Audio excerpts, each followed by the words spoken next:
Hi, and welcome to 10-Minute On-Demand Webinar. My name is Chris Matatal, and this is the first of what I hope is a series of on-demand, short professional development webinars that explores education in the light of scientific findings about teaching and learning. Each seminar is about 10 minutes long, wink, wink. Now, today, I want to talk to you about what you think and what you believe. In other words, I want to discuss your mindset. Now, I know you've likely heard all about growth mindsets and fixed mindsets, and perhaps you're familiar with the work of Carol Dweck, who started us all down this amazing road of looking at mindsets. But I want us to consider two mindsets and the effect that they have on learning. Your mindset, that is what you believe about your students and your teaching, as well as the mindset of your students. And I want to make the argument that fostering a growth mindset in yourself and your students is an excellent teaching approach. Okay, first, very briefly as a review for most of you, a fixed mindset is the belief that human traits like intelligence and personality and temperament and character are fixed at birth. And to quote my late mother, you have to learn to live with the hand you're dealt. Then there's the belief that intelligence and our traits are not set in stone at birth, and they can be developed, changed, and grown over time with teaching, effort, correction, and practice, what has become known as a growth mindset. Let me start with a question.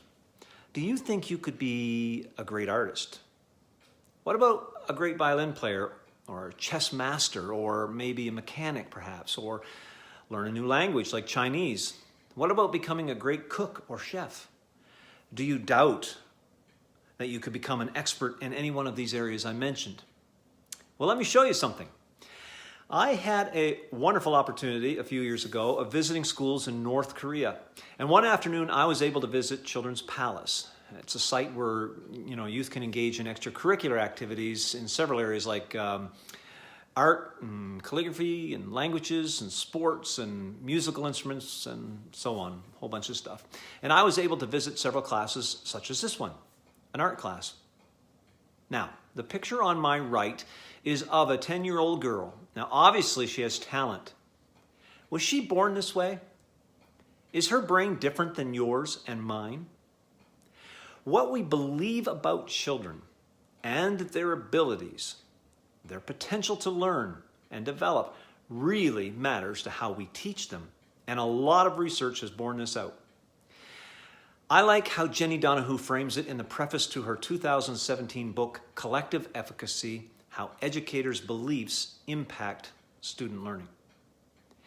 Efficacy is defined as a teacher's belief, your belief in your ability to produce a desired or intended result. In other words, it's the degree to which you believe you're going to be effective in teaching all of your students to reach their intended outcomes, goals, or their benchmarks. Or to be more provocative, if I can, it really shows its true colors when you come up against students who struggle to learn or who have shown difficulty and may not be like other children. It's then we see if we have like differential efficacy, or a belief that, this child can, but this child, they can't. Donahue says this, and let me read from her preface. Efficacy beliefs are very powerful because they guide educators' actions and behavior. Efficacy beliefs help determine what educators focus on, how they respond to challenges, and how they expend their efforts. If educators' realities are filtered through the belief that they can do very little to influence student achievement, then it's very likely these beliefs will be manifested in their practice.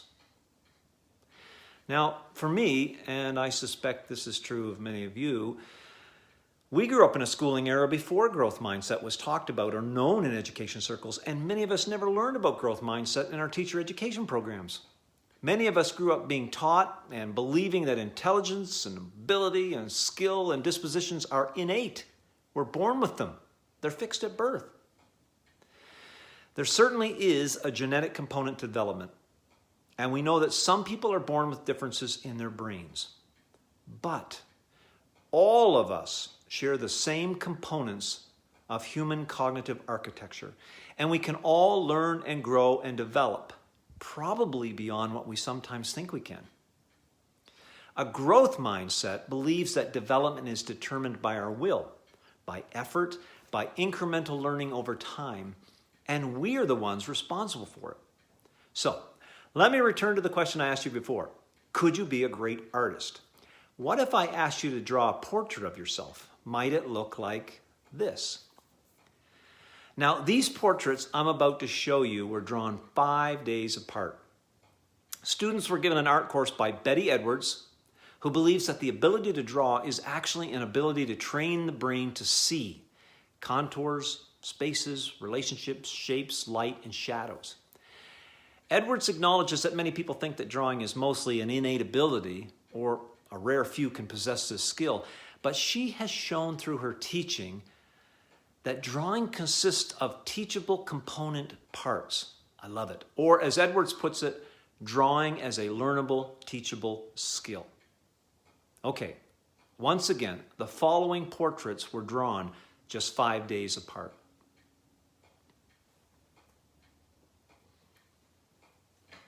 Impressive, aren't they? Oh, that's my clock, so it's telling me I need to start wrapping up.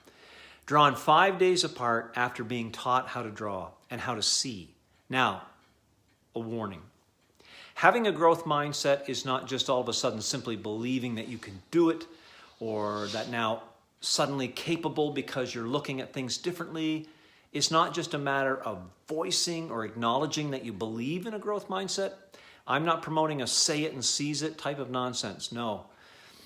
Having or possessing a growth mindset comes initially through believing in the cognitive science that supports the truth about growth mindset, but becomes reality when you experience growth mindset and change and improvement over time through effort. It's an experience-dependent belief. Children and teachers who believe that intelligence and ability is malleable, I love this, tend to set more ambitious goals, fear failure less, stick with difficult tasks longer, believe that they're responsible for their own learning, and ultimately achieve more. And research suggests they enjoy school more. So, what should teachers do about this? Now, I take a few of these recommendations from a great book I have here by Daniel Willingham called Why Students Don't Like School. 5 things. Number 1, learn all you can about growth mindset. Learn it to believe it. Number 2, start teaching and reminding students about growth mindset at every grade level beginning in September. Make it one of our mantras. Cognitive scholars have suggested that children start to adopt a mindset as early as 3 years of age. But it's not too late to promote growth mindset in older students. Children can and do change their mindsets. Number 3, praise process rather than ability. We need to watch our language here and don't say things like, wow, you're so smart, because that communicates that intelligence is an entity, something that the child is. Instead, encourage students about what they're doing. They've engaged in learning and they're being successful or making mistakes along the way is really helping them develop and learn new things. The process is the key to learning. Number 4, encourage students to seek out and receive feedback from you. It's not enough for a teacher to praise a student's effort, whether the problem was solved correctly or not.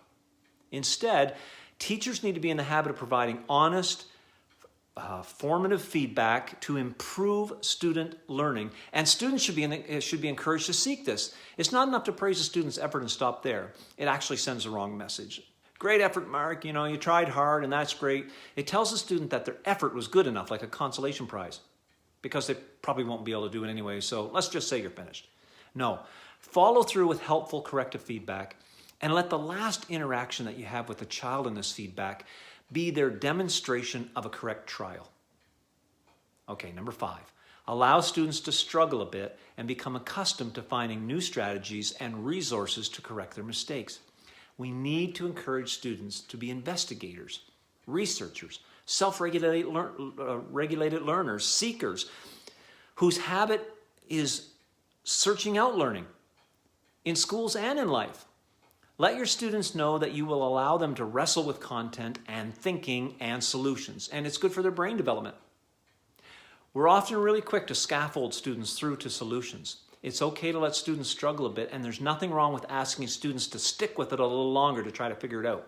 Have they tried to think of a problem in a different way? Have they wrestled long enough with the problem?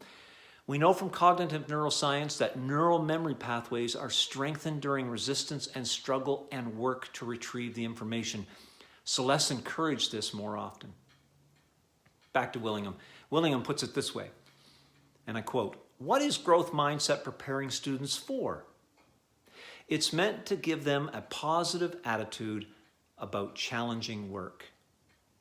This applies to my students, and this applies to me and to you. Adopting and applying a growth mindset to all areas of my life helps me to see everything in a different light. You know, I no longer view my mistakes as just errors and mistakes and falling down. I see them more as falling forward. And really, that's what learning is all about. Thank you for joining me today.